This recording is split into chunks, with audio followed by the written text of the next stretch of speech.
Well, the former president of the ANC Veterans League, Dr. Mavuso Msimang, has withdrawn his resignation from the governing party. The ANC stalwart tendered his resignation to Party Secretary General Fikile Mbalula last week, accusing the party of lacking urgency in addressing unethical behaviour and ill discipline amongst the members. In a statement yesterday, the party acknowledged Msimang's concerns, committing to exclude members implicated by the Zondo Commission from its list if they have not been cleared by the party's Integrity Commission. To talk to us more on this, we are joined by Professor Gouws as well as Professor Ntsikelelo. Professor Breakfast, let's start off with you. Good morning. Thank you so much for making time for us. Is there a word or a phrase that describes in political science what we've witnessed here with Mavuso Msimang's resignation last week and then a week later withdrawing that resignation, and also, of course, considering the status of somebody like a Mavuso Msimang? Well, first of all, I'm taken aback by the turn of events, seriously, because I didn't see it coming, largely because there was a letter that he penned down, putting forward his main line of argument as to why he walked out of the ANC in the beginning.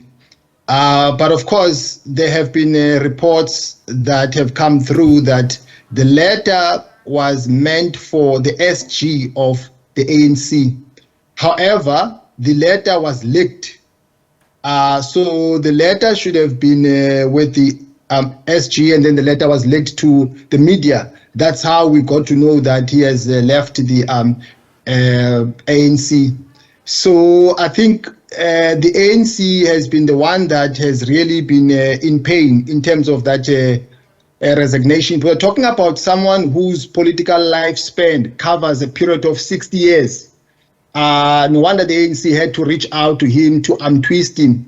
But I didn't expect him to have a change of heart, because I thought that his arguments were valid.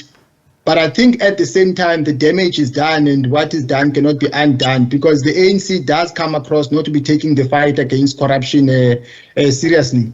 Yeah. Because the findings of the Zondo Commission have been put on hold. They've never been operationalized. Yeah. Well, the president of the ANC will, of course, disagree with that, considering that report that they've issued looking into how far they've gone when it comes to the implementation of some of those recommendations. But Professor Gouws, let's hear from you. Is there a word to describe in political science what has happened here with the Mavuso Msimang, as well as his resignation and withdrawing that resignation? Well, I think, it's about integrity and consistency. So what this now is doing is damaging his own integrity, because what it's saying is that if a party promises to change their behavior, then, he will go back into the fold. But we know the ANC cannot be reformed from the inside. So it's about having written such a scathing letter confirming everything that we believe or citizens believe about the ANC is now being withdrawn, as though promises are going to solve the problem. And I think for me the biggest issue here is the next election, right? The ANC doesn't want this fallout to diminish their electoral support. But what has been said and what is out there in the public domain now cannot be retracted. So whether he retracts his resignation or not, he has confirmed the deep rot of corruption in the ANC. Yeah. And Professor Gouws, yesterday when we spoke about the story on the radio, I was actually quite intrigued by the number of ANC supporters, especially the ones who are more your senior ANC supporters, welcoming this development with Mavuso Msimang withdrawing his resignation, saying that it also speaks to the ability of the party to actually try to make amends when there has been a fallout. I wonder what your reading into this is, because there are some ANC members, at least, that have welcomed this move. Yeah, well, the ANC has to, project an image of unity. And we know this is a issue for the ANC all along, the issue of unity. So, of course, the older guard and maybe the people who were the comrades of Mavuso Msimang would welcome that. But it's not about, whether there's going to be change or not. It's just to actually, again, show that while we can welcome somebody back into the fold, despite the fact that he's actually brought disrepute onto the party, and then we go forth as though nothing has happened. And I think, the citizens of this country have seen this so many times. It's not going to convince anyone that the corruption will be dealt with, or that, I welcome the idea that people who've not been cleared from accusations by the Zondo Commission won't be on the ballot. But it's a little bit late for that, I would say. I mean, if the ANC was really serious about dealing with corruption, they would have gone out from this point of view right from the start when they started to put people on the electoral lists. Yeah. Well, Professor Breakfast, with that said, when it comes to what is included in the letter, as Professor Gouws has now spoken about people implicated in the Zondo Commission, that they will not be included on the provincial as well as the national list of the ANC. However, though, there is a disclaimer. It says that people who have not been cleared by the Integrity Commission. Yesterday, when I asked Mutsiri Bengu, the spokesperson of the ANC, about this, she said that, but that has always been the case, and I argued, but is this not the Integrity Commission superseding the findings of the Zondo Commission, also considering the type of money that has been spent on this? And she said that this is part of the ANC's resolution, and this is how they will go forward with it. What's your interpretation of that? Well, my reading of the situation is that it appears as if both the ANC alongside and that Mavuso have struck a deal which have sort of like yielded a win-win situation, because one of the arguments that was advanced by Ndate Mavuso is that he feels let down by his party because his party has not responded the way it should have to the findings of the Zondo Commission. So the ANC has given in to that particular demand. But on the other hand, Ndate Mavuso has also withdrawn his a resignation. So that's why I'm saying it comes across as a win-win situation. But the challenge is that President Ramaphosa has always been politically complacent to respond to those findings, simply because some of the people who are implicated are people who are part of his faction. So he has been sort of like employing some strategies of political survival so that he can hold on to power, a bit longer. Despite the fact that he was supported on the ticket of fighting against corruption. Yeah, and Professor Gouws, your reading of that, having that condition that says that if the person has not been cleared by the Integrity Commission of the ANC?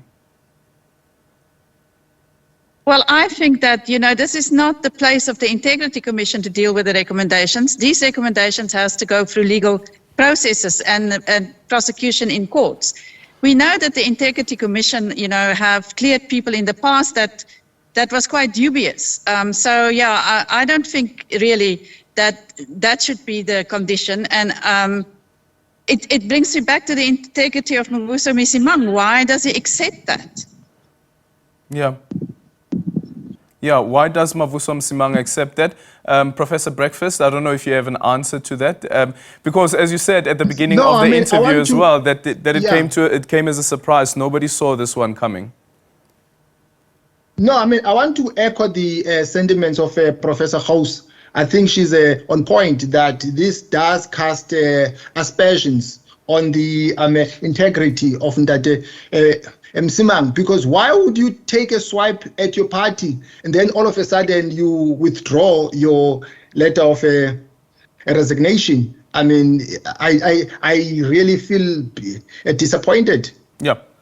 Okay, the other part is around the issue of bringing the party into disrepute. And Professor Gouws, you touched a bit on this a bit earlier on. And again, it's something that I raised with the spokesperson of the ANC. Considering all of the other interviews that happened after the resignation letter, and also the the sentiments that were expressed by Mavuso Msimang against the current leadership of the party under the leadership of the current president, President Cyril Ramaphosa. And I asked about, does this not bring the party into disrepute? And I'm told that this is now water under the bridge. I wonder what this means now for other ANC members who are quite critical about the standing of the party, especially leading into an election. Yeah, well, I mean, I think, you know, what does disrepute mean for a party that is already so disreputable?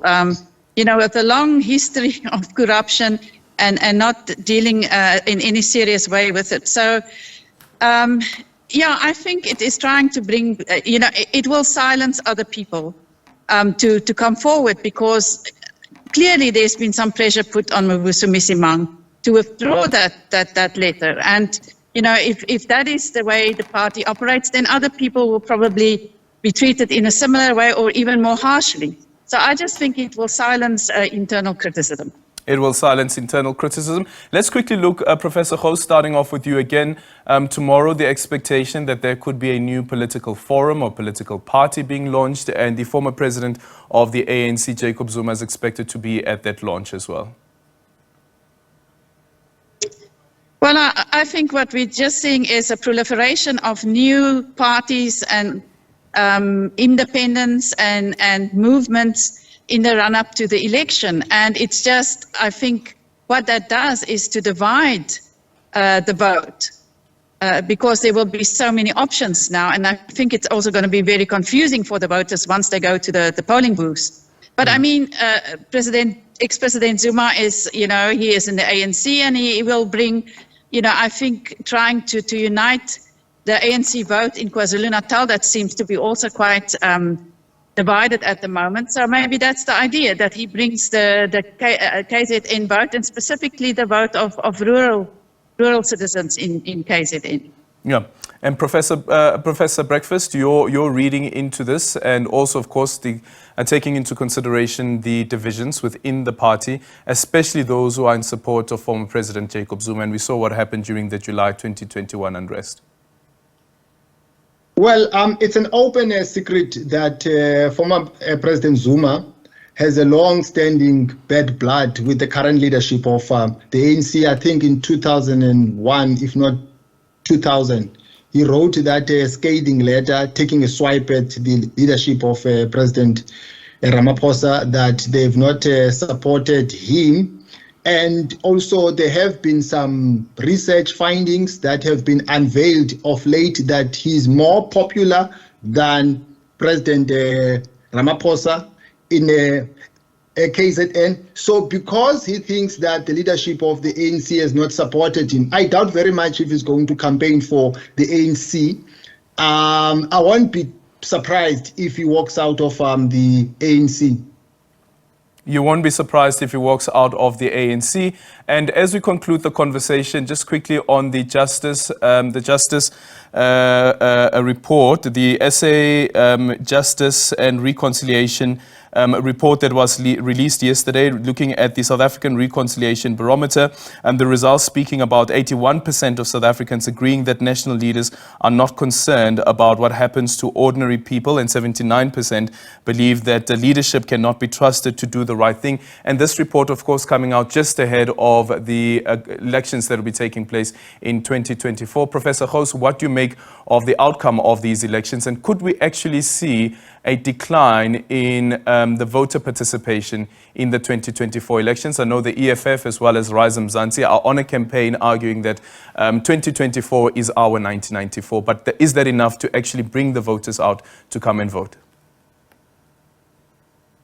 Well, I think what the surveys of different companies have consistently shown in the last year is the declining trust in specifically political parties, Parliament, and so on. So this doesn't come as a surprise. The problem here is that there's such a proliferation now of options for voters. Will that inspire them to come out and vote? They may see alternatives, because in the last couple of elections, people didn't vote because they didn't see an alternative to the ANC. So maybe they see alternatives now. But if the turnout is low, then of course it will benefit the ANC. And so, you know, I think it's important that people understand that if you don't vote, then those are lost votes. And yeah, I think that given the situation of young people, young voters, is that they need a political home, and they may now find a political home in some of these new parties like Rise Mzansi or some of the other organizations. But if the trust continues to decline, then of course it's also the possibility that the ANC will get below 50%, and then we're going into coalitions on national and provincial level, which I think will be quite unstable. Yeah. And Professor Breakfast, still staying with that survey, the confidence in institutions and looking what the response there was. The SABC right there at the top with 57%. Interestingly, though, is the lack of confidence in the Constitutional Court. It's standing at around 38%. Should we be scared? Yeah, I think it does begs the question in terms of the credibility of the judiciary. But also it begs the question about the credibility of other political institutions. If you look at the slow pace of service delivery and the lack of development on the ground. But at the same time, I think, democracy is a process. Democracy is work in progress. So I think, these are some of the things that we need to work on as a country. And I think the upcoming general elections will give us a golden opportunity to vote for people that we think that are credible to lead us and restore a credibility to those institutions. Professor Breakfast as well as Professor Gouws, thank you so much for joining us